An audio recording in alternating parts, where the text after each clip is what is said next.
옆에 분하고 인사하겠습니다. 은혜 받으시기 바랍니다. 네, 말씀에 집중해 주시고 하나의 말씀이라도 가슴에 새길 수 있는 시간 되시기 바랍니다.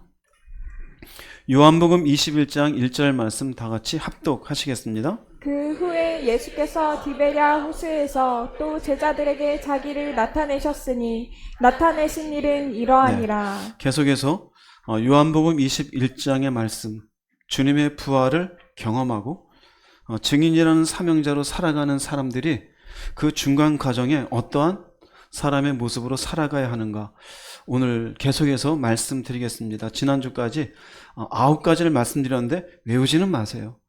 여러분들이 이런 말씀을 들으면 외울 건 없고, 이런 부분에 내가 부족함이 있다 그러면 그걸 놓고 기도의 제목으로 삼으시고 주님 앞에 올바른 하나님의 사람이 되기 위해서 노력을 하시면 됩니다. 오늘은 10번째 말씀이 되어집니다. 10번째는 주님의 부활을 경험한 사람은 시선을 주님께 두는 사람이어야 합니다. 요한복음 21장 12절 말씀 읽어보겠습니다. 예수께서 이르시되 와서 조반을 먹으라 하시니 제자들이 주님이신 줄 아는 고로 당신이 누구냐 감히 묻는 자가 없더라. 여러분이 성경을 읽으면서 이 구절이 좀 왜 이렇게 쓰였을까라는 그런 고민을 안 가져보셨습니까 혹시? 왜냐하면은 이 제자들은 3년 반을 주님을 따라다녔어요. 그런데 보면은 당신이 누구냐 묻는 자가 없더라. 당신이 누구냐는 것은 상대방이 당신 어떤 일을 하는 사람입니까? 당신 누구입니까? 그렇게 할 때 우리가 물어보는 질문이 당신 누구요? 영어로 Who are you? 딱 그 질문이에요. 그런데 요한은 제자입니다. 이 요한복음을 마지막 쓰면서 여기에서 당신이 누구냐 감히 묻는 자가 없더라는 글을 쓰고 있어요. 여기에서 비로소 21장에서 왜 제자들이 주님의 부활을 경험했음에도 불구하고 왜 그렇게 맥없이 디베라 바다에 와서 서로 주고받은 말도 없이 밤새도록 그물질했는지 그 힌트가 딱 나오는 거예요. 주님의 부활을 경험했지만 밤새 그물질하는 여러분들이 그 현장으로 상상을 해보세요. 부활은 경험했지만 이상해요? 그 마음에 온갖 주님에 대한 질문들이 일어나지 않았을까? 의구심이? 이분이 진짜는 맞나? 우리가 본 게 맞는 거야? 3년 동안 따라다니는 내 인생은 뭐가 되는 거지? 이분이 진짜 길이고 진리고 생명이라는데 그 길은 뭐고 진리는 뭐고 진짜 생명은 어디에 있는 걸까? 그러지 않았을까요? 나랑 똑같은 인간인데 이분이 정말로 하나님의 아들이 맞는 것인가? 여러분, 디베라 그 바다에서 왜 디베라라 썼어요? 욕망이라 그랬잖아요. 그 욕망을 그물질하면서 자신들이 3년 반 동안 섬겼던 이분이 누구인지에 대한 의구심이 밤새도록 일어나고 있었던 것이에요. 밤새도록. 그러기 때문에 이들이 갖고 있던 질문 중에 하나가 당신이 누구입니까가 있었어요. 당신은 누구입니까? 이렇게 쫓아다녔는데, 그런데 뭐라 그래요? 제자들이 주님이신 줄 아는 거로 묻는 자가 없다 그래요. 비로소 여기에서 나와요. 여기에 감이라는 말이 있어요. 감이. 톨마오라는 말인데요. 감이라는 말도 있지만 구태예요. 구태요. 왜 구태어냐면요, 이 앞절에 나와요. 제자들은 구태여 주님께 질문할 필요를 느끼지 않았어요. 왜요? 제자들이 주님이신 줄 아는 거로. 이때만 알았을까요? 이전엔 몰랐어요? 차이가 있는 거예요. 이전에도 알았어요. 그런데 디베라 바닷가에서 계속 밤새 그물질하다가 새벽녘에 다시 배 오른편에 그물 던져라. 큰 물고기 153마리가 잡혔어요. 그리고는 밖에 나와서 봤더니 주님이 조반을 준비해 놓았어요. 그 순간 주님이신 줄로 이제 뭐예요? 아는 거로. 이게 안다라는 말은요, 보다라는 얘기예요. 봤다라는 거예요. 주님이 누구신지를 봤다라는 것은 경험한 거예요. 직접 다시 한번 부활하신 주님의 자신들에게 행하신 일들을 눈으로 보고 경험하는 그 순간 이들의 마음속에 있었던 모든 질문들은, 웅진 형제님, 모든 질문들은 사라져버린 것이. 이분이 누군가? 진짜 하나님의 아들인가? 길이요 진리요 생명이라는데 이게 무엇인가? 부활은 무엇을 의미하는가? 우리가 3년간 따라다녔는데 진짜 잘 따라다닌 거 맞아? 그런데 딱 그 모든 질문이 사라져요. 무슨 말이냐면요. 주님께 시선을 고정하여 바라보는 사람은요. 누구로부터 답을 얻어요? 주님으로부터 답을 얻어요. 여러분, 부활의 주님을 경험했어요. 수많은 질문이 생기지 않던가요? 즉, 예수를 믿었어요. 하나님의 섭리가 금방 깨달아져요? 하나님의 창조가 이해가 금방 돼요? 순간 모든 게 확 바뀌어요? 여전히 여러분들의 이성적으로는 지난주에 이유승 형제가 진화와 창조에 대해서 이야기했지만 여전히 이성적으로는 그래도 진화가 논리적인 것 같은데? 그렇지 않아요? 왜 내가 말씀대로 살아야 되는지, 그분의 섭리라는 건 어떻게 진행되는지 궁금하지 않아요? 여전히 나는 예수를 믿지만 왜 이렇게 예수를 딱 섭리를 이해하면서 내일 일을 생각하지 않고 오늘만 살아야 되는지, 왜 내가 이렇게 살아야 되지? 수많은 질문들이 머리에 맴돌지 않습니까? 우리 은사도 그래요. 저도 그랬어요. 방언을 처음 받은 게 곧 이때예요. 근데 처음 방언하면서 든 생각이, 이거 내가 만든 거 아니야? 이거 방언한다고 하나님하고 뭐가 달라지나? 몰라요. 환상이란 게 왔어요. 이거 내가 머리에서 만든 거 아니야? 이거 내가 머리로 내가 만들어내서 하는 거겠지? 예언이라는 것도 왔었어요. 이거 내가 쓸데없는 얘기를 왜 하나? 뭡니까 전부? 경험했어도 수많은 질문이 들어와요. 이게 뭐냐면요, 결국 그 질문에 답을 얻지 못하기 때문에 올바른 믿음의 삶을 살지 못하는 거예요. 부활의 주님을 경험하지 못해서가 아니에요. 예수를 안 믿어서가 아니에요. 여러분 속에 일어나는 수많은 하나님에 대한 질문에 답을 얻지 못해서 그래요.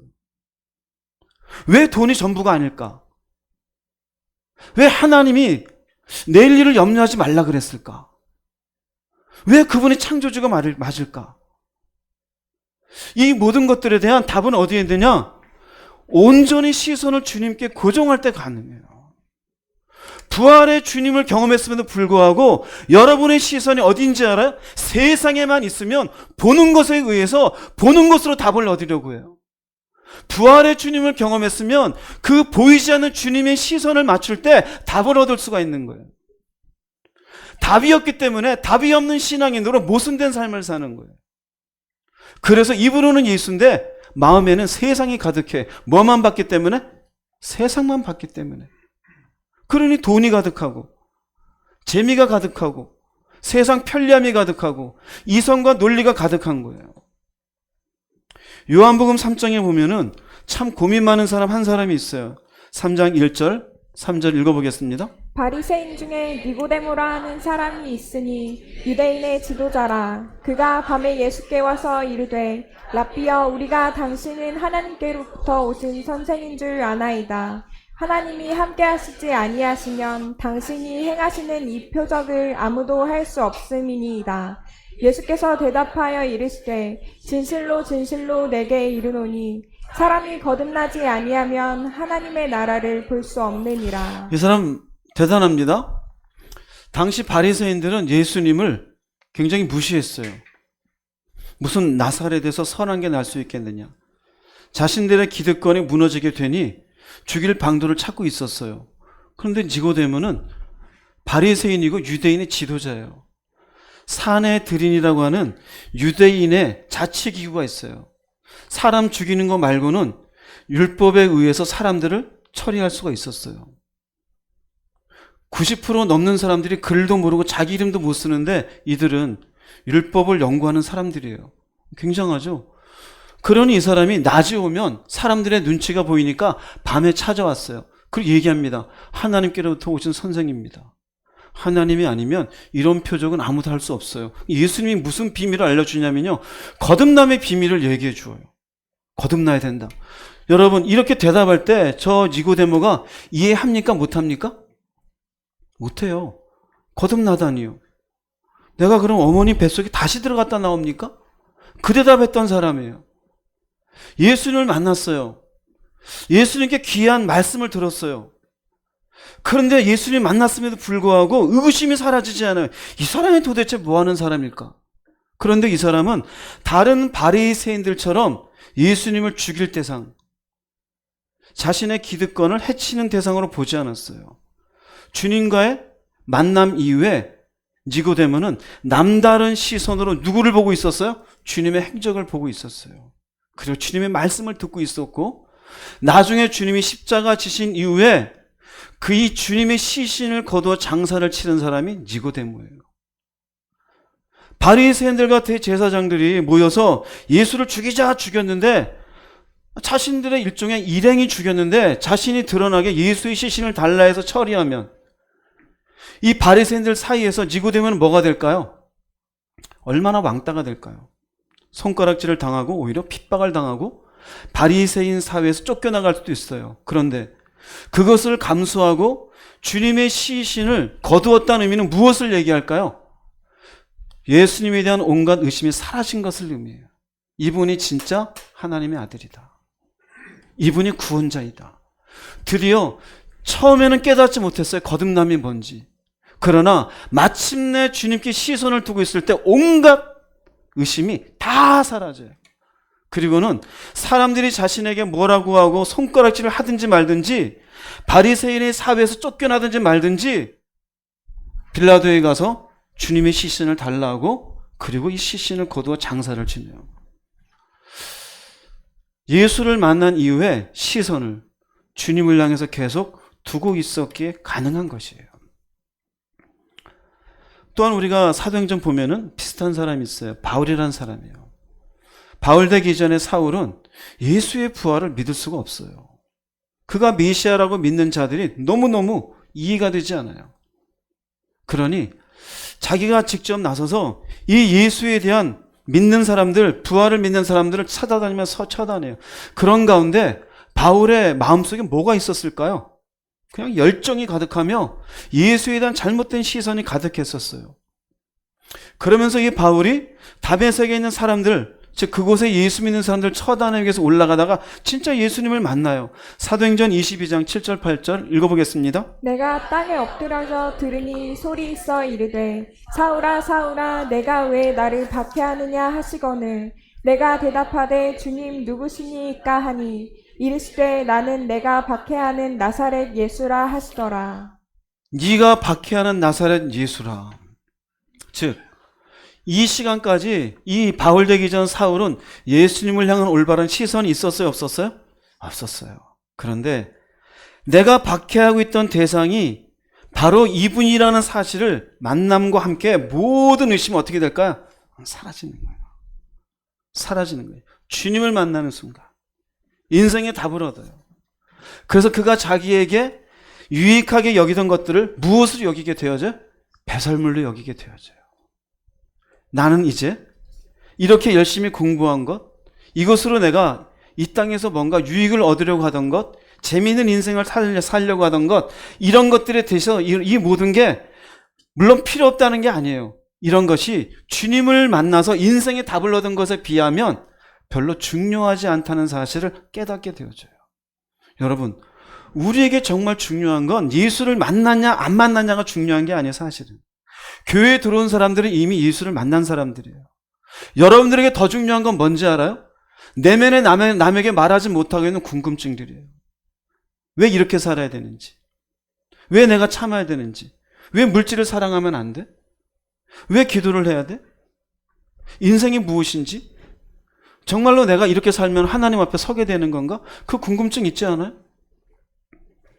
근데 그 궁금증이 왜 안 풀리는지 알아요? 주님께 무엇을 두지 않기 때문에? 시선을 두지 않기 때문에. 주님의 제자들 또한 주님의 부활을 2번이나 봤음에도 불구하고 그들은 디베라 바닷가에서 이 예수가 도대체 누구냐? 그러고 있었어요. 솔직한 심정이에요.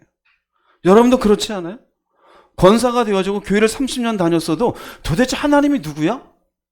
십자가가 뭐야? 그렇지 않아요? 근데 그게 어디서 해결될까요? 주님을 볼 때요. 제자들은 주님을 직접 눈으로 보았어요. 니고데모는 3년 반 동안 주님이 하신 일들을 눈으로 다 행적을 보았어요.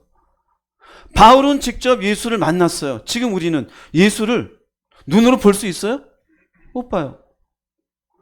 만나신다고 여러분 뭐 약속하고 내일 봅시다로 만나져요? 그럼 우리의 시선을 주님께 둔다는 건 무엇을 하는 걸 의미할까요? 어디에서? 그걸 편하게 말씀드리면 경건이에요. 디모데전서 4장 7절 8절 말씀 읽어보겠습니다. 하나님을 모독하는 무가치한 신화를 버리고 경건한 사람이 되도록 훈련하시오. 육체의 훈련은 약간의 유익이 있으나 경건은 모든 일에 유익이 있으며 이 세상에서의 삶뿐만 아니라 저 세상에서의 영원한 생명까지 약속해 줍니다. 디모데 얘기하면 디모데 예수 믿는 사람이에요. 그런데 경건한 사람이 되도록 뭐 하시오? 그 예수 믿자마자 경건한 사람이 됐다는 얘기예요? 안 돼요. 의구심이 가득해요. 왜요? 우리가 30년, 40년 동안 인생을 살면서 내 안에 가지고 온 수많은 가치가 얼마나 많아요. 그러니 우리는 흔한 말로 살아보니까 그러죠. 주님의 말씀을 봐도 이게 진짠가? 하다못해 우리가 아브라함이 이삭을 얻어서 100세 그러면 그냥 전설 따라 삼천리잖아요. 그런가 보다. 여리고성을 싸움도 안 하고 탁 이긴 거 보고 그런가 보다. 그런 말씀을 가지고 하나님 믿읍시다. 뭐 그런가 보다. 왜요? 진짜 그분이 그런 능력이 있는 분인지를 몰라요. 실제 존재하는 하나님에 대해서 잘 몰라요. 그런데 여기에 경건한 사람이 되도록 훈련하래. 경건이란 말은 요세베이아인데요. 신앙심이 깊음이라는 의미도 있지만 하나님의 것으로 채워지는 거예요. 하나님의 것. 제자들이 예수가 누구인지를 딱 알므로 당신이 누구냐 묻지 못한 건 결국 주님만이 하실 수 있는 배 오른편에 던져 다시 한번 고기를 많이 잡게 되어지고 그분이 부활체의 모습으로 제자들 앞에 나타났기 때문이에요. 하나님의 것으로 우리에게 채워져야 모든 내 속에는 의구심이 사라져요. 그럼 그 은혜를 받는 통로는 무엇일까요? 딱 두 가지예요. 말씀과 기도. 두 가지밖에 없어요. 말씀을 통하여 하나님의 섭리가 어떻게 진행되는지, 하나님의 존재는 무엇인지, 그분께서 일하시는 주권이라는 게 무엇인지, 예수님이 십자가를 지시기 위해 이 땅에 오신 것인지, 인간의 죄라는 건 왜 시작이 되어진 것인지, 하다못해 나라고 하는 사람이 왜 내가 예수 믿고 살아야 되는 것인지, 이렇게 사는 것으로 인해서 내가 얻는 것은 무엇인지, 왜 물질이 다가 아니라 왜 하나님의 나라를 자꾸 얘기하는 것인가, 이 모든 것들이 결국 하나님의 것으로 채워지는 것으로 인해서 없어지게 되어져요. 결국 경건이라는 것은 우리의 시선을 주님께 고정시키는 방식이에요. 마치 니고데모가 예수님이 누구신지를 계속 쳐다본 것처럼 여러분 속에는 의구심을 해결하기 위해서는 경건이라는 자리를 통해서 계속 주님께 시선을 두어야 돼요. 비록 부활의 주님을 경험했어도, 방언을 하더라도, 예언을 하더라도, 여러분의 손으로 병자를 고쳤을지라도, 꿈속에서 예수를 만났을지라도 의구심이 사라져요? 안 사라져요. 여러분들의 은혜가 조금만 떨어지면 하나님의 계신가 안 계신가 금방 올라오지 않습니까? 그게 사라집니까? 안 사라져요. 여러분들이 경건 생활이 없는 분들 생각해 보세요. 왜 의심이 안 사라질까요? 없으니까요. 말씀 보는 시간을 너무너무 지겹게 생각하잖아요. 기도하는 시간은 인생에 가만 한 10분 내고도 큰일 했다 여기잖아요. 그런 것조차도 없는데 어떻게 여러분 속에 있는 부활을 경험했어도 의구심이 없어질까요? 안 없어져요. 그런데요, 주님의 말씀을 대하고 기도를 하며 주 앞에 나가다 보면은 깨닫게 되어져요. 아, 하나님 이런 분이구나. 주님께 기도하면서 내 마음속에 세상에 줄 수 없는 은혜가 내 속에 들어와요. 채워져요. 하나님 정말 살아계시구나. 아, 정말 친구와 같이 이야기하시는 분이구나. 내 안에 계셔서 일하시는 분이 맞구나. 아, 진짜로 인도한다는 게 이렇게 인도하시는 것이네. 아, 정말로 이분이시구나. 뭐가 없어질까요? 의구심이 없어져요. 마치 제자들이 예수님을 딱 보고 난 뒤에 당신이 누구냐? 감히 구태여 물을 필요가 없었던 것처럼 우리가 주님께 시선을 고정시키면, 즉 경건의 자리를 가져서 경건한 사람이 되어지면 세상의 모든 질문을 초월하여 참된 부활의 증인으로 살아가게 되어져요. 모든 질문이 뭘까요?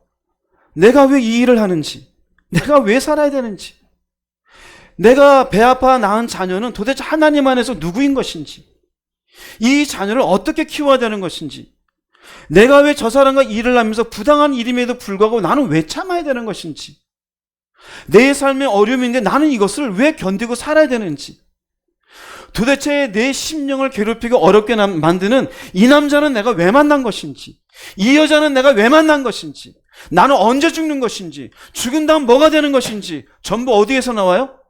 시선을 주님께 고정할 때 나와요. 그래서 그 시선을 주님께 온전히 고정한 일정한 시간이 지나고 나면은 이해가 돼요. 이 남자가 이해가 되고 이 자녀를 어떻게 키워야 되는지, 내가 일하는 것은 무엇인지, 내가 왜 견뎌야 되는 것인지, 나는 어디로 가는 것인지, 나를 이끄시는 하나님은 누구신지 모든 것들이 해결되어져요. 그래서 만전히 내 속에 질문이 해결되고 나면은 비로소 증인이 되어져요. 요한복음 21장이 없었다면 제자들은 딴 사람으로 살았을 거예요. 누구처럼요? 여러분처럼요. 여전히 속에 의구심을 가진 채 교회는 나오지만 하나님에 대한 진정한 믿음도 없고, 예수의 십자가에 대한 그 마음의 깊은 애절함도 없고, 내가 무엇을 위해 사는지, 어디로 가는지 깨달음도 없이 그저 교회 나와 예배만 드리는 평범한 종교인으로 전락되고 말았을 거예요. 디모데에게 이렇게 경건한 사람이 되도록 훈련하는 그런 뒤에 그 뒤편에 디모데전서 4장 12절 13절은 이렇게 얘기합니다. 읽어보겠습니다. 그대가 젊다는 이유로 아무도 그대를 업신여기지 못하게 하고 말과 행동과 사랑과 믿음과 순결로 믿는 사람들에게 모범을 보이시오. 내가 갈 때까지 열심히 성경을 읽고 권면하며 가르치기 바랍니다. 네, 젊다라고 업신여기지 당하지 말고 본이 되라 그래요. 그럼 본이 되라 그럴 때 뭐라고 말하냐? 본이 되기 위해서 웅진 형제님, 경건을 놓치지 말라라는 거예요. 경건을. 즉, 시선을 하나님께 두고 있어야 너가 그 하나님께서 깨닫는 것에 의해서 이런 삶을 살아갈 수 있다는 거예요. 즉, 온전한 하나님에 대한 해답을 얻게 되어질 때 말과 행동과 사랑과 믿음과 순결을 일부러 만드는 것이 아니라 그러한 삶으로 살아가게 되어짐을 얘기해요. 마음의 의구심이 해결되지 않은 채 억지로 사랑이 됩니까? 안 돼요. 억지로 막 믿음 간에 살아가게 됩니까? 한계가 있어요. 여러분 속에 많은 질문들이 있지 않습니까? 답답하지 않습니까? 그럼 시선을 하나님께 둬야 돼요. 하나님께 두지 않고 혼자 고민하니까 답이 있어요, 없어요? 혼자 고민하는 사람? 없어요. 여기에 영적 싸움이 있어요. 사단은 딱 여기에 딱 서 있어요. 고민해라. 그런데 말씀 보는 시간은 가지지 마. 고민해라. 기도는 시간 낭비야. 너 예수 믿잖아. 그러면 돼. 이해되세요? 무슨 말인지? 그래서 기도 시간이 지겨워 보여요. 말씀 보는 게 지루해 보여요. 나는 못하겠다 그래요. 그럼 그 사람은 그냥 종교인으로 끝나요. 왜요? 시선이 하나님에게 없기 때문이에요. 스스로를 잘 생각해 보세요. 나는 교회 다닌 지 오래됐는데 여전히 하나님에 대한 퀘스천이 많아요. 도대체 저분이 누군지, 예수가 누군지. 이유가 뭔지 알아요? 시선이 경건의 자리를 통해 주님께 두지 않았기 때문에 그래요. 그럼 어디에만 두었을까요? 돈 버는 일에, 자기 인생 사는 일에, 자기 취미생활 하는 일에, 애 키우고 밥하고 일상생활 하는 일에 주님께는 시선을 두지 않으니 어떻게 해결되겠어요? 베드로후서 3장 11절 12절 말씀 읽어보겠습니다. 여러분은 어떤 사람이 되어야 하겠습니까? 경건하고 거룩한 생활을 하면서 하나님의 날이 속히 오기를 간절히 기다려야 합니다. 그날에는 하늘이 불에 타서 없어지고 천체도 그 열로 녹아버릴 것입니다. 어떤 사람이 되어야 되겠습니까? 한마디로 얘기하면 경건한 사람으로 그날이 올 때까지 기다리래요. 뭘까요? 그날이 올 때까지 주님께 시선을 두고 살으라 이거예요. 주님께 시선을 둔다라는 건 어떤 생활이 있는 거예요? 경건한 생활, 말씀 앞에 하나님이 누구신지를 깨달아가며 기도하며 그분이 주시는 은혜 가운데 자신의 심령을 온전히 채워가는 사람. 그 사람이 하나님의 날이 오기를 기다리는 사람이에요. 여러분 자신을 살피십시오. 경건의 자리가 있습니까? 경건의 자리에 있어도 시선이 온전히 주님께 있어야 돼요. 말씀을 보더라도 그냥 스토리만 이해하는 게 말씀이 아니에요. 왜 이런 일이 일어났을까? 왜 다윗은 여호와는 나의 목자라고 표현했을까? 목자의 의미는 무엇일까? 왜 사망의 음침한 골짜기에서도 왜 두려워하지 않을 수 있을까? 진짜 하나님이 함께 하시면 그가 믿었던 건 무엇일까? 믿어야 될 거 아닙니까? 고민해야 돼요.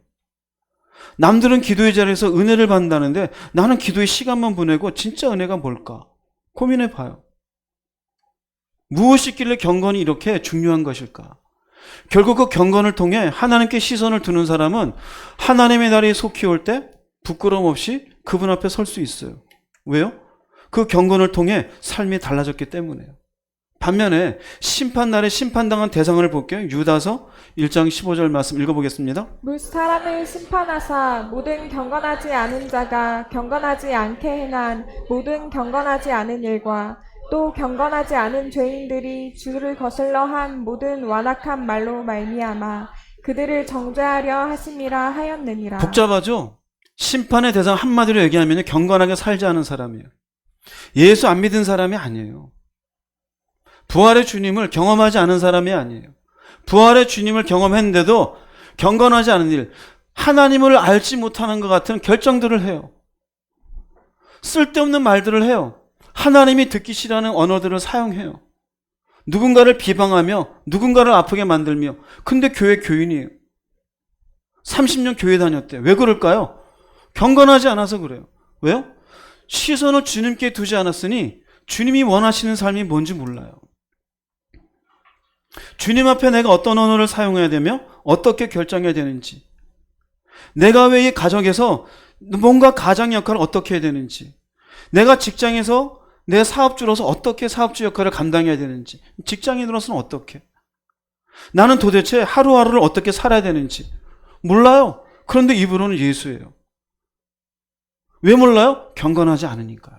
즉 시선을 주님께 두지 않았으니까요. 그렇기에 부활의 주님을 만난 사람은 요한복음 21장에 의하면 감히 당신이 누구냐 묻는 자가 없더라처럼 내 속에 하나님께 시선을 두어 하나님에 대한 모든 의구심이 사라지는 사람이 되어야 돼요. 여러분이 그렇게 되기를 바랍니다. 그러려면 어디에 시선을 둬야 돼요? 주님께요. 주님께 시선을 두는 방식은 무엇이다? 경건이다. 여러분 자신 보세요. 경건이 굉장히 어렵죠? 왜 어렵냐? 누구 때문에? 사탄이 그 길목에 서 있어요. 그래서 못하는 거예요. 별거 아닌 것처럼 보이죠. 대신에 그걸 이겨보십시오. 반드시 주님께 시선을 두는 사람 치고 실패한 사람은 없어요. 머리로 예수를 믿는 게 아닙니다. 여러분의 시간을 내어 가슴으로 말씀을 넣으십시오. 그 심령에 주의 은혜를 채우십시오. 경건한 사람이 되도록 훈련하는 자가 되어질 때 종교인이 되지 않고 진정한 주의 부활을 증거하는 인생이 될 줄로 믿습니다. 10번째예요. 부활을 경험한 사람은 주님께 시선을 두어야 됩니다. 11번째로는요. 부활을 경험한 사람은 사랑을 주는 사람이어야 됩니다. 요한복음 21장 13절 말씀 읽어보겠습니다. 예수께서 가셔서 떡을 가져다가 그들에게 주시고 생선도 그와 같이 하시니라. 네. 예수님이 떡과 생선을 준비했어요. 자, 밤새도록 그물질을 한 제자들은 배가 고파요, 안 고파요? 고파서 추위도 있고 불도 이렇게 피워 놓으셨으니 보자마자 배고픔 여러분들 보여요, 안 보여요? 딴 게? 안 보이죠? 얼른 떡을 짚고 생선을 하모니카 불어야 되지 않을까요? 두루룩 두루룩. 그런데 그러질 않아요. 제자들이 직접 자기들의 손으로 떡 잡지도 않고 생선을 쥐지도 않아요. 왜 그럴까요? 부끄러운 거예요. 주님의 부활을 2번이나 자신들에게 증명해 주었음에도 불구하고 지금 의구심을 가지고 그물질을 하고 있었잖아요. 그들의 밤새도록 가졌었던 주님에 대한 당신이 누구입니까? 라는 이것이 빈 그물질로 결과가 나왔잖아요. 근데 막상 주님은 이들을 위해서 추위에 떨고 배고플 이들을 위해 떡과 생선을 준비해 놓고 이리 와라 그러는데 감사합니다. 덥석 먹을 수 있어요? 부끄러운 거예요. 감히 먹을 수가 없었어요. 그래서 주님이 어떻게 합니까? 친히 제자들에게 가셔서 가져다가 주셔요. 내가 안다.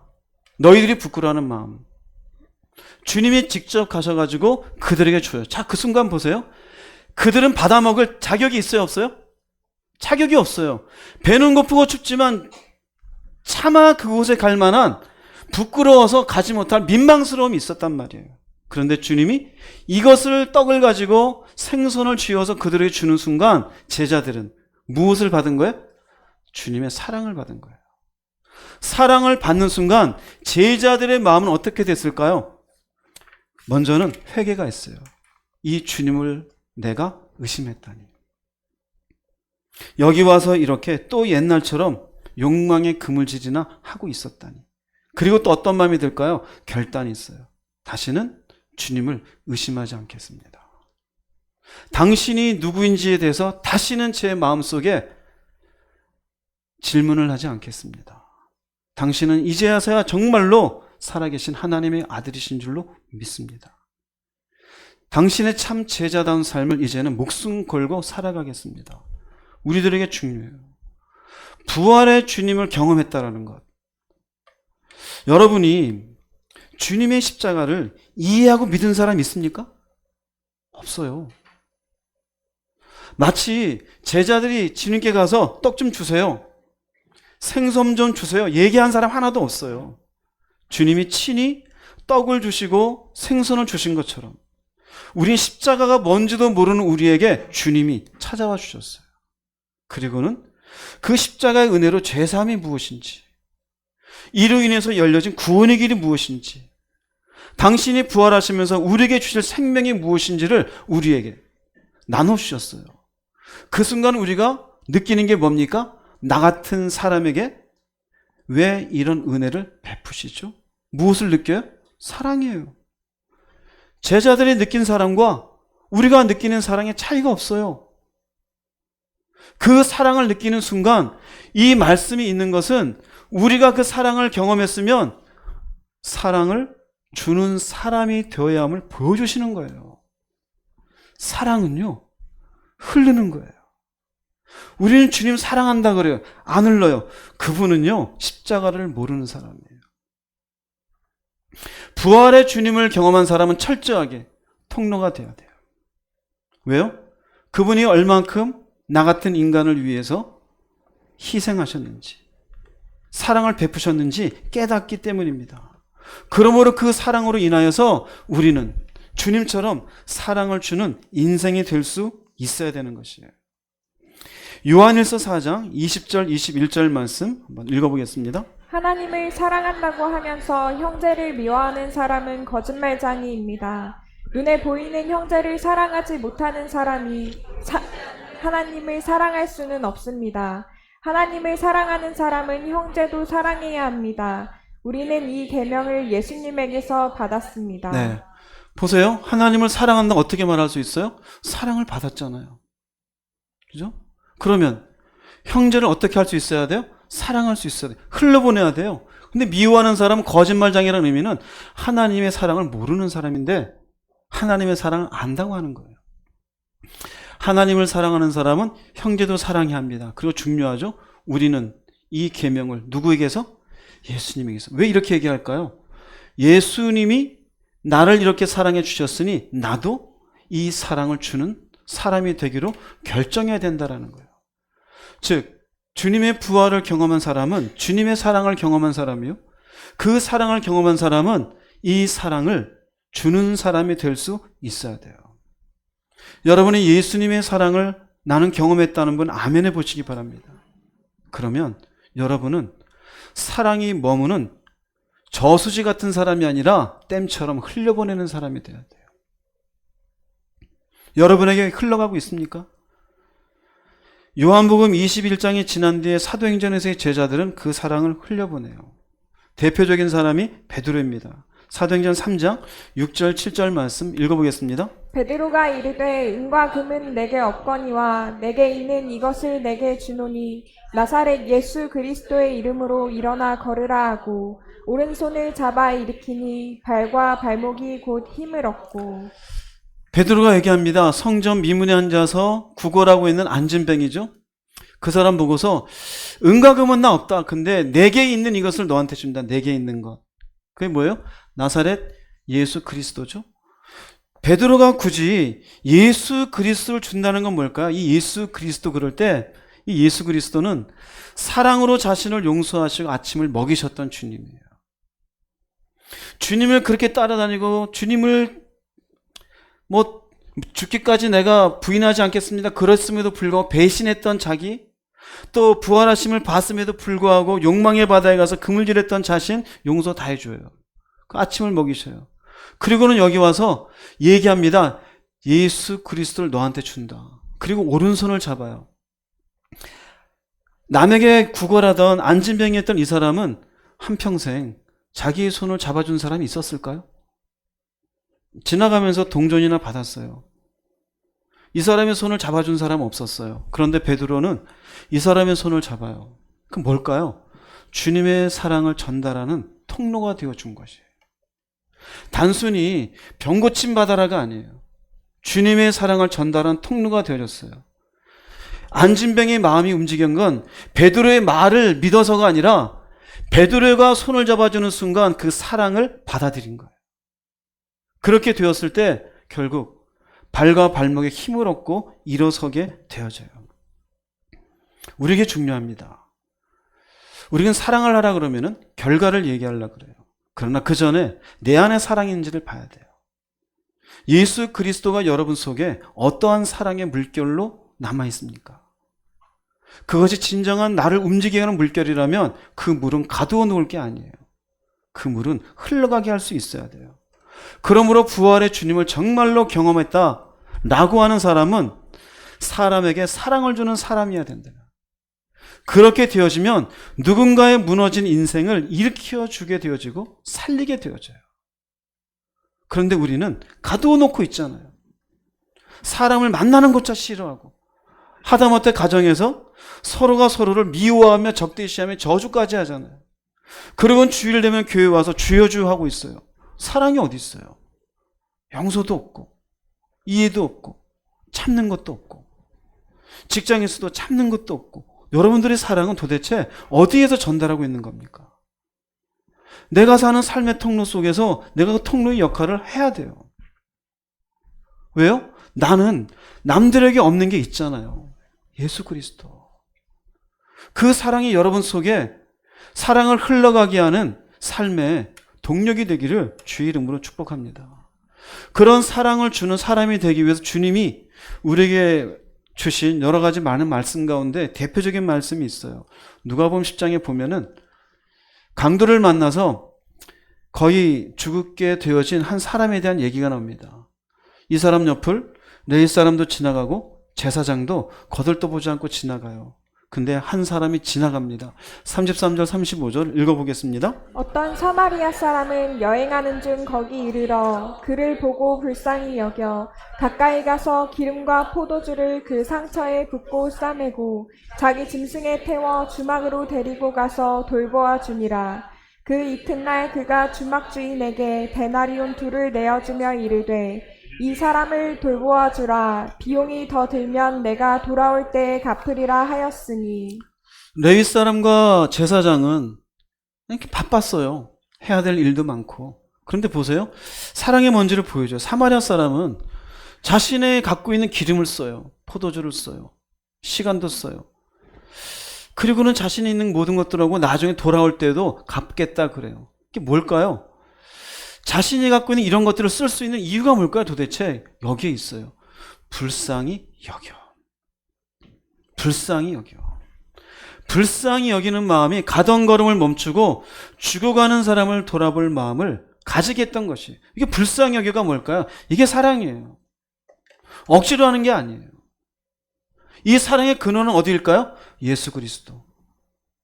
베드로가 안진뱅이에게 주고자 했던 것. 우리도 똑같아요. 나는 할 수 없는데 당신을 참는 건 예수님 때문입니다. 흔한 말로 내가 내 성질대로면 당신은 죽었는데 예수 때문에 당신은 살고 나는 죽겠습니다. 참는 거예요. 견디는 거예요. 자신의 것을 쓰는 거예요. 무엇 때문에요? 사랑 때문에요. 이 비유를 하고 예수님이 누가복음 10장 36, 37절 이렇게 얘기합니다. 읽어보겠습니다. 내 생각에는 이 세 사람 중에 누가 강도 만난 자의 이웃이 되겠느냐. 이르되 자비를 베푼 자니이다. 예수께서 이르시되 가서 너도 이와 같이 하라 하시니라. 가서 너도 이와 같이 하라는 게 뭘까요? 가서 너도 이와 같이 무엇을 주는 사람이 되라? 사랑을 주는 사람이 되라라는 거예요. 사랑을 주는 사람. 사랑을 주는 사람. 사랑을 주는 사람이라는 건 결국 다른 사람을 위해 자신의 시간, 에너지, 물질을 베푸는 사람이에요. 입이 하는 거는 한계가 있어요. 사랑은 언제든지 자신의 것을 쓰게 돼 있어요. 인간은 원래 이기적이에요. 내 시간은 내 거고 내 돈은 내 돈이에요. 사랑은 주님께서 당신의 시간과 당신의 생명을 우리를 위해 바치시는 그분의 수고를 알고 사랑이라 느꼈기 때문에 우리도 또한 내 시간을 쓰는 거예요. 내 물질을 사용하는 거예요. 내 에너지를 사용해요. 남을 위해서 내 에너지 쓰는 게 쉽습니까? 어려워요. 그런데 가능한 건 내 안에 사랑이 있기 때문에. 여러분 안에 사랑이 있는지 보세요. 사랑이 없는 사람은 철저하게 자기 시간이에요. 왜 내 시간 써? 교회 나온다고? 아니요. 그 사람 아직 십자가의 사랑을 모르는 거예요. 에너지, 내가 왜 힘도 없는데 내 에너지를 남을 위해 왜 써? 물질, 내 돈이잖아. 내가 왜 써? 안 써요. 사랑을 주는 건 철저하게 자기 것을 내어 놓는 것이에요. 주님이 제자들에게 하고 싶은 말은 많았지만 그들을 위해서 떡을 준비하는 것, 생선을 준비하는 것도 수고하시는 거예요. 여러분들이 누군가를 위해서 수고하는 인생이 될 수 있기를 바랍니다. 데살로니가 전서 1장 3절 말씀 읽어보겠습니다. 너희의 믿음의 역사와 사랑의 수고와 우리 주 예수 그리스도에 대한 이 소망의 인내를 우리 하나님 아버지 앞에서 끊임없이 기억함이니. 사랑은 수고와 동반돼요. 어떤 분은 그래요. 참고 뭔가 손해보려고 그러면 하지마, 힘든데 왜 해? 그건 세상 얘기예요. 교회에서는요, 사랑의 수고를 하는 거예요. 간혹가다 성도들한테 그런 얘기 해요. 이런 사랑으로 애쓰는 분들한테 사랑은 밑 빠진 독에 물 붓기다 얘기해요. 거기에 뭔가 내가 사랑의 수고를 내서 대가를 바라는 게 아니에요. 계속 나는 수고하는 거예요. 자녀를 사랑하면 자녀가 굳이 대학을 못 간다고 집에서 내쫓습니까? 아니요. 내가 옷을 사주고 자녀를 위해서 용돈을 주어도 따박따박 말대꾸하는 자녀를 놓고 너 집 나가라 그럽니까? 그러진 않아요. 타인에게도 마찬가지예요. 사랑은 반드시 수고가 동반돼요. 부활의 주님을 경험하셨습니까? 수고하는 인생이 되십시오. 에너지를 쓰시고 시간을 쓰시고 누군가와 함께 차를 마셔주시고 하나님 앞에 필요한 부분이 있으면 물질이라도 쓰십시오. 그것이 부활을 경험한 사람이 사랑을 흘려보내는 모습이 되어져요. 그 모습이 없다라면은 증인의 인생으로 결단코 살아갈 수가 없습니다. 그 다음 12번째는요. 부활의 증인, 부활을 경험한 사람은 이 부활신앙이 결단코 흔들려서는 안 돼요. 요한복음 21장 14절 말씀 읽어보겠습니다. 이것은 예수께서 죽은 자 가운데서 살아나신 후에 세 번째로 제자들에게 나타나신 것이라. 네. 예수께서 죽은 자 가운데서 살아나신 후, 이걸 짧은 말로 뭐라 그래? 부활이라 그러잖아요. 근데 부활이라는 용어를 왜 안 썼을까요? 부활이라는 용어를. 부활이라는 말은 있습니다. 웅진이 형제님? 네. 부활이라는 용어를 왜 사용해요? 부활은 용어가 있어요. 아나스타시스라 그래요. 아나스타시스. 그냥 여기에 예수께서 부활하신 후에 이렇게 되잖아요. 근데 굳이 죽은 자 가운데서 살아나신 후에라는 의미는 뭐냐면은요. 우리는 부활이라는 용어를 자꾸 듣다 보니까 부활에 대해서 우리는 나름 믿음을 가지고 있어요. 근데 그 당시는 부활이 뭔지 몰라요. 절대 있을 수가 없는 일이에요. 그러니 부활이라는 용어를 쓰게 되어지면은 뭔 소리 하는 거야? 말은 있지만 부정적 의미가 강했어요. 그래서 여기에다가 부활이라는 단어를 쓰는 사람들이 허황된 이야기로 받아들일 수 있었어요. 그래서 부활이라는 단어를 쓰지 않고 풀어서 쓴 거예요. 죽은 자 가운데서 살아났다. 이것은 복음서에 다 동일합니다. 마태복음 28장 7절 말씀 읽어보겠습니다. 그가 죽은 자 가운데서 살아나셨고 너희보다 먼저 갈릴리로 가시나니 거기서 너희가 배우리라 하라. 죽은 자 가운데서 살아났다. 부활을 해도 되잖아요. 그가 부활하셨고. 안 써요. 마태복음만 그런 게 아니에요. 마가복음, 누가복음 다 그래요. 나중에 여러분들 한번 살펴보세요. 그전에는 부활이라는 용어는 쓰시지만 제자들도 받아들이지 않았어요. 막상 주님이 십자가 지시고 부활하신 장면들에 대해서는 성경은 모두 죽은 자 가운데서 살아났다 그래요. 이게 무슨 의미냐면요. 모두 복음서에 죽은 자 가운데 살아났다고 기술한 건 예수님의 부활은 허황된 이야기가 아닌 실제로 일어난 사건임을 강조하기 위해서예요. 그래서 오늘 요한복음 21장 14절에도 뭐라고 말씀하시냐면은 예수님이 죽은 자 가운데서 살아나신 후 세 번째로 나타나셨다. 왜 그걸 굳이 기록할까요? 왜 세 번째로? 강조하기 위해서. 이것은 실제로 주님이 죽으셨다가 살아나셨다. 믿을 수 없는 사실이잖아요. 사람은 죽으면 죽은 거예요. 시신이 되었으면 일어난 일은 없어요. 그런데 일어났어요. 그래서 요한복음 21장 14절에서도 다시 예수님께서 부활하신 게 세 번째 우리에게 나타나셨다. 처음에 디베라 바닷가에 갔고 거기서 빈 그물질을 했고 예수님 오른편 던지라 했고 그 모든 과정 끝에 또 기술하는 거예요. 세 번째 우리에게 죽은 자 가운데서 살아나신 분이 나타나신 것이다. 왜 그럴까요? 요한복음을 쭉 쓰면서 결론적으로 믿음의 정체성은 부활에 있음을 얘기하는 거예요. 자신들도 그 부활의 주님을 경험했으면서도 온전한 부활 신앙 속에 있었다 없었다? 없었어요. 그런데 세 번째 나타나 그분이 하신 일을 보면서 이제는 그 신앙 위에 온전히 선 것을 의미하는 것이에요. 우리에게도 비슷해요. 예수께서 나를 위해 죽으시고 사흘 만에 부활하시다가 머리만 있는 사람이 의외로 많아요. 교리적으로만 외워요.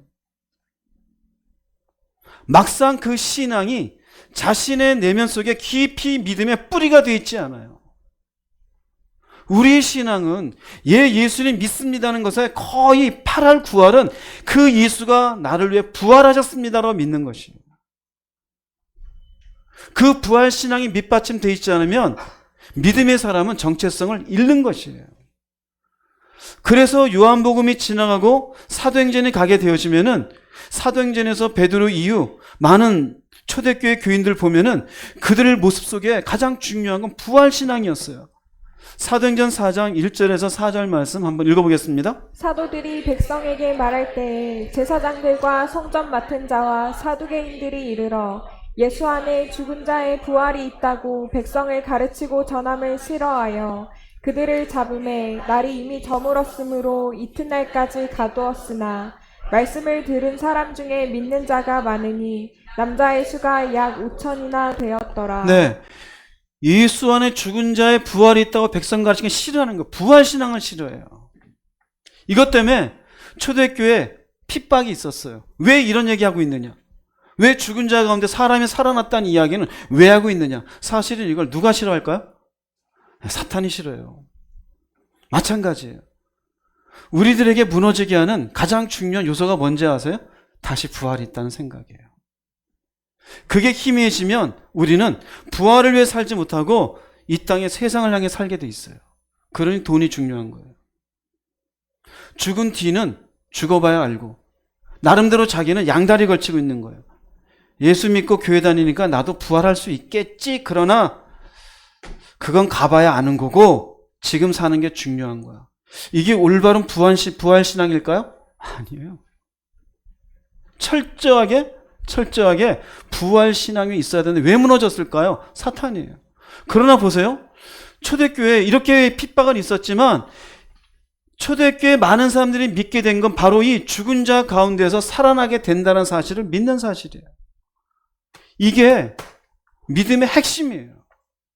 부활 신앙이 없다라면은 우리의 믿음은 빈 껍데기나 마찬가지예요. 이것 때문에 핍박을 받는 것이고 이것 때문에 믿게 되는 거예요. 여러분 자신 잘 보세요. 부활을 향해서 갑니까? 부활은 뭡니까? 내가 이 육신은 죽어도 다시 산다라는 거잖아요. 산다라는 게 뭐예요? 육신은 썩어져요. 살리는 것은 영이니 육은 뭐하다? 무익하니라. 그런데 그렇게 살아요? 육이 중요하죠? 왜 그럴까요? 부활신앙이 없어서 그래요. 나이 먹어가면 억울합니까? 억울한 사람은 여전히 육이 재미있는 거예요. 하나님 안에서 내가 어떠한 인생을 살고 그 뒤에 어떻게 하나님 앞에 설 것인지에 대한 분명한 우리 의식 중 하나는 바로 부활이에요. 부활이에요. 사도행전 13장에서 바울의 설교 내용이 있어요. 34, 37절 말씀 한번 읽어보겠습니다. 하나님께서 죽은 자 가운데서 그를 일으키사 다시 썩음을 당하지 않게 하실 것을 가르쳐 이르시되 내가 다윗의 거룩하고 미쁜 은사를 너희에게 주리라 하셨으며 또 다른 시편에 일렀으되 주의 거룩한 자로 썩음을 당하지 않게 하시리라 하셨느니라. 다윗은 당시에 하나님의 뜻을 따라 섬기다가 잠들어 그 조상들과 함께 묻혀 썩음을 당하였으되 하나님께서 살리신 이는 썩음을 당하지 아니하였나니. 바울이 비시디아 안디옥이라는 곳에서 설교하는 설교의 핵심은 죽긴 죽는데 썩음을 당하지 않았대요. 이게 핵심이에요. 썩음을 당하지 않게 하시리라. 하나님께서 살리신 이는 썩음을 당하지 아니하였다. 시신은 썩게 돼 있잖아요. 썩어서 없어져야 되잖아요. 그런데 그분은 살아나셔서 썩음을 당하지 않으셨다는 무슨 신앙? 부활신앙이에요. 그럼 이거는 예수님에게는 해당됩니까? 아니요. 이 예수를 믿음으로 우리도 무엇을 당하지 않는다? 썩음을 당하지 않는다. 우리의 육체는 썩어져요. 그러나 우리의 영은 썩어지지 않아요. 이게 부활신앙이에요.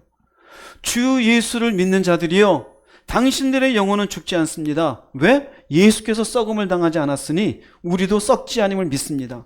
그걸 설교하고 있는 거예요. 이것이 우리의 신앙의 핵심인 것을 바울도 정확하게 알고 있었고 선포하는 것이에요. 근데 우리는 어때요? 이 시대를 살고 있는? 아니죠. 부활을 향해 사는 게 아니에요. 이 땅에서 예수를 이용해서 번영하고 번성하고 잘 먹고 잘 살고, 물론 하나님이 주시면 그렇게 살 수도 있죠. 그게 목표가 아니잖아요.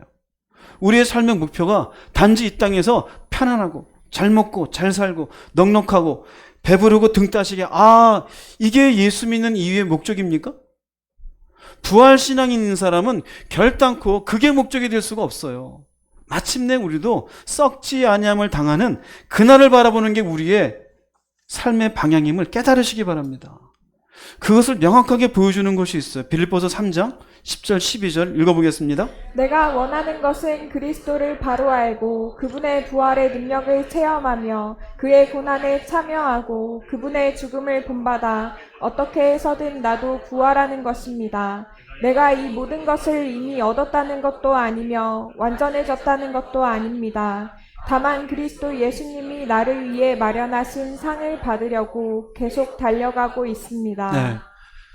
나는 부활의 능력을 체험하며 그분의 죽음을 본받아 어떻게 해서든 나도 뭐 하는 거야? 근데 그 부활이 이미 지금 얻었어요? 얻은 게 아니잖아요. 그럼 뭡니까? 마련하신 상, 이날 부활을 얻을 생명을 향해서 지금도 어떻게 해요? 달려가고 있다는 의미가 뭘까요? 믿음으로 지금도 산다 이거예요. 어떤 믿음? 그날 내가 부활의 생명 얻을 그날을 향해서 산다 이거예요. 바울의 확고한 부활신앙이에요. 확고한 부활신앙. 여러분 속에 있습니까? 우리 속에 이게 없으면 믿음이 아니에요. 우리는 결국 이 생명을 목표로 살아가는 성도가 되어야 됨을 얘기해요. 여러분의 삶의 목표가 어디에 있어요? 돈 버는 데 있고, 자기의 커리어 쌓는 데 있고, 자존심에 있고, 내가 이 땅에서 존중받는 데 있고, 그게 다입니까? 아니요. 여러분, 이 부활신앙이 우리의 목표가 되어지면 우리가 살아가는 여러 가지 삶의 모든 부분들에 무엇이 우선적인 것인지, 무엇이 소중한 것인지 분별이 될까요? 안 될까요? 분별이 될 수밖에 없어요. 사람하고 싸우는 게 중요합니까? 이 땅에서 내가 많은 돈을 버는 게 그렇게 중요합니까? 이 땅에서 다른 사람보다 더 높은 학력과 더 높은 자리에 올라가는 게 중요합니까? 오래 사는 게 중요합니까? 그런 게 중요하지 않아요. 그래서 요한일서 2장 15, 17절 여러분 아는 말씀인데 이 부활신앙이 있으면 이렇게 얘기할 수 있어요. 길지만 한번 읽어보겠습니다. 이 세상과 세상에 속한 것들을 사랑하지 마십시오. 누구라도 이 세상을 사랑하게 되면 그 마음속에는 하나님의 사랑이 없게 됩니다. 이 세상에는 악한 것들이 있습니다. 그것은 바로 우리 육신을 즐겁게 해주는 것, 우리 눈을 즐겁게 해주는 것, 우리들의 삶에 대해 자랑하는 것입니다. 이러한 것들은 아버지께로부터 나온 것이 아니라 세상으로부터 나온 것입니다. 이 세상은 지나갈 것이며 사람들이 이 세상에서 그토록 갖고 싶어하는 것들도 다 사라지게 됩니다. 그러나 하나님의 뜻대로 사는 사람은 영원히 살 것입니다. 우리는 세상을 사랑해요. 그런데 세상을 사랑하면 하나님이 없대요. 그래 하는 말이 뭡니까? 우리는 정말 좋아하죠. 육신 즐겁게 해주는 것, 눈이 즐거운 것, 이 삶에 자랑하는 것. 우리 이것 때문에 살지 않아요? 이건 일반적인 사람들의 삶이에요. 그런데 이런 것들은 다 지나간대요. 여러분이 죽는 순간 여러분이 쌓았던 모든 것들은 아무 의미 없어요. 알렉산더가 세상을 지배했지만 죽는 순간 그 세상은 관계없어요. 히틀러가 수많은 유대인들을 죽였지만 그가 죽는 순간 그가 이뤄낸 모든 일들은 아무 의미가 없어요. 여러분 개인적으로 나 이렇게 살았어. 나 이것 가졌고 죽는 순간 아무 의미가 없어요. 그런데요. 하나님의 뜻대로 사는 사람은 영원히 남는데요. 뭘까요? 결국 이 세상을 사랑하지 않으며 세상 사람들이 눈을 즐겁게 해주는 것, 육신을 즐겁게 해주는 것, 이 삶에 자랑한 것들을 사는 것들을 목표로 삼지 않을 수 있는 이유는 바로 부활신앙이에요. 부활신앙이에요. 부활신앙이 있으면 이 세상을 목표로 살아갈 수가 없어요. 어디를 향해서 살아가게 되어져요? 영혼을 향해서 살아가게 되어져요. 여러분들이 이 세상의 즐거움과 이 세상에 누리는 것들이 목표가 되어져 있고 이것이 내 삶의 방향인 것 같다고 느끼는 분들은 믿음으로 사는 게 일도 없는 거예요. 왜요? 부활신앙이 없잖아요. 그러기에 여러분들이 여전히 육체의 정욕, 안목의 정욕, 이생의 자랑이 삶의 전부라고 생각하는 거예요. 이 세상과 세상에 있는 것들을 사랑하지 말라는데 그걸 마음에 품어요. 물론 이 세상 가운데 우리도 열심히 살아야 돼요. 그 살아가는 가정 가운데 하나님은 누구는 부하게도 하시고 누구는 가난하게도 하시고 누구는 넉넉하게도 하시고 누구는 부족하게도 하시고 이건 하나님 섭리예요. 원하는 사람을 만나기도 하고 원치 않는 사람을 경험하기도 해요. 건강하게도 살지만 건강하지 못하게 살기도 해요. 모든 것은 하나님의 섭리 가운데 살아가요. 그럼에도 불구하고 그것을 견디고 붙잡고 살아갈 수 있는 이유는 우리 신앙은 부활신앙 위에 세워져 있기 때문에 그래요. 이 땅에서 결국 지나갈 것들을 목표로 삼는 여러분은 부활신앙이 없는 사람이에요. 성경에 요한복음 21장에 결국 부활하신 주님이 세 번째 나타났다고 기록되어 있는 것은 부활의 주님을 만난 사람은 이 신앙이 결단코 흔들려서는 안 된다라는 걸 의미해요. 자신을 보십시오. 말씀에 나와 있잖아요. 영혼을 향해서 살아야 될 거 아닙니까? 그런데 사라질 것들을 중요하게 여기고 살아가요. 우선순위가 뒤바뀌어 있잖아요. 그러니 결국 내가 이 땅에서 내 욕망과 내가 이 땅에서 재미있는 것들을 인생의 중요한 목적으로 삼고 살아가니 말씀은 어떻게 되겠어요? 주님의 뜻은 어떻게 되겠고 하나님의 백성답게 사는 건 어디에 있으며 열매를 맺으라 했는데 그 열매는 어디에 있는 거예요? 나랑 관계없는 거예요. 그러다 보니 스스로 모순에 빠져서 머리로는 이해하는데 삶으로는 안 된다요. 왜 그럴까요? 무너진 게 있어요. 부활신앙이에요. 영혼을 향해서 여러분 방향을 정해 있습니까? 바울은 말했잖아요. 어쩌든지 나도 주님이 부활하신 것처럼 나도 부활하는 것입니다. 이것을 향해서 달려간다고 얘기하잖아요. 달려가는 사람이 어떻게 세상을 사랑하며 세상 가운데 모든 시간과 에너지를 다 쓸까요? 그럴 수가 없는 거예요. 먹는 것 중요하죠. 일하는 것도 중요하고. 그러나 더 중요한 우선순위가 있어요. 여러분 어디로 가세요? 왜 예수를 믿은 거예요? 그 예수님이 우리에게 보여주시는 것은 뭡니까? 약속한 게 뭡니까? 흔들리지 마십시오. 이 신앙이 있을 때 비로소 우리는 남과 다른 인생을 사는 거예요. 어떤 다른 삶이요? 세상을 살되 세상을 사랑하지 않는 삶이요. 하나님을 사랑하여 영혼을 목표 삼고 살아가는 인생을 살아갈 수가 있어요. 히브리서에는 이런 말씀이 있어요. 11장 35, 36절 읽어보겠습니다. 여자들은 자기의 죽은 자들을 부활로 받아들이기도 하며 또 어떤 이들은 더 좋은 부활을 얻고자 하여 심한 고문을 받되 구차히 풀려나기를 원하지 아니하였으며 또 어떤 이들은 조롱과 채찍질 뿐 아니라 결박과 옥에 갇히는 시련도 받았으며 여자들이 자기 죽은 자들 부활로 받아들였대요. 죽었다가 살아난 성경이 기록은 여러 군데 있어요. 예수님이 나사로를 살린 것도, 마리아와 마르다의 오빠를 살린 것도 성경이 기록되어 있고, 사르밧 과부의 아들을 엘리야가 가서 살린 것도 있어요. 또 나인성 과부의 아들이 죽어서 나갈 때 주님께서 살린 기록도, 그 여자들은 죽은 자들 부활로 받아들였어요. 그러나 살아났지만 그들은 또한 다시 죽어야 돼요. 더 좋은 부활은 뭐냐면요, 다시 죽지 않는 부활이에요. 그게 뭘까요? 영원이에요. 생명이에요. 이 생명이 흔들리지 않고 부활신앙이 있는 사람은 심한 고문이 있어도 구차히 풀려나기를 원하지 않았어요. 그냥 그대로 죽어도 괜찮아요. 어떤 이들은 조롱을 받았어요. 채찍질을 맞았어요. 결박과 옥에 갇힌 시련도 받았어요. 나중에 쭉 보세요. 계속 나와요. 이걸 견딜 수 있었던 이유가 뭘까요? 부활신앙이에요. 그런데 우리는 조금만 돈의 액수가 작으면 견디지를 못하고, 조금만 사람들에게 안 좋은 얘기 들으면 견디지를 못하고, 조금만 내 자존심이 상하게 되어지면 견디지를 못하고, 전부 왜 그럴까요? 부활신앙이 없어서 그래요.